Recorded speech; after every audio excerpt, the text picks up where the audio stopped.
मावळ तालुक्यातील पवना धरण 100% भरले असून शिवसेना शिंदे गटाचे खासदार श्रीरंगप्पा बारणे यांच्या हस्ते आज पवना माईचे जलपूजन करण्यात आले.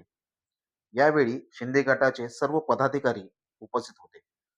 गेल्या 6 ते 8 वर्षापासून आपण पवना धरणातून गाळ काढत असल्याचे यावेळी त्यांनी सांगितले. सुमारे 1 लाख क्युबिक मीटर इतका गाळ आतापर्यंत काढण्यात आलेला आहे, असेही यावेळी त्यांनी स्पष्ट केले. त्याचप्रमाणे नागरिकांना आवाहन करीत शुभेच्छा देखील दिल्या.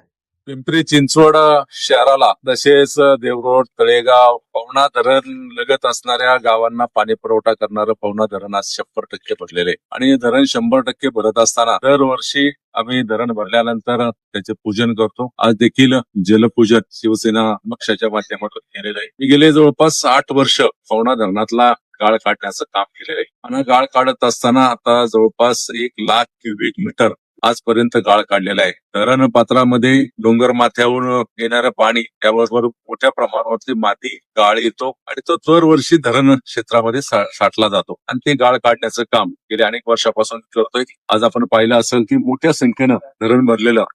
त्या धरणालगत आणि धरणाच्या खाली असणाऱ्या गावांना पाणी पुरवठा करणारं हे पवना धरण 100% भरलेलं आहे. आज जलपूजन करत असताना सगळे माझे सहकारी या ठिकाणी आहे. या माध्यमातून मी नागरिकांना शुभेच्छा देतो. पवना धरणाच्या खाली पवना माई वाहते, त्याच्यामध्ये अस्वच्छ पाणी सोडू नका, ड्रेनेजचं पाणी सोडू नका, नदी घाण करू नका, नदीमध्ये खरं तर निर्माल्य टाकू नये, कचरा टाकू नये, बाटल्या प्लास्टिकच्या टाकू नये, प्लास्टिकचा कचरा टाकू नये, अशा प्रकारचा देखील आपण करतो.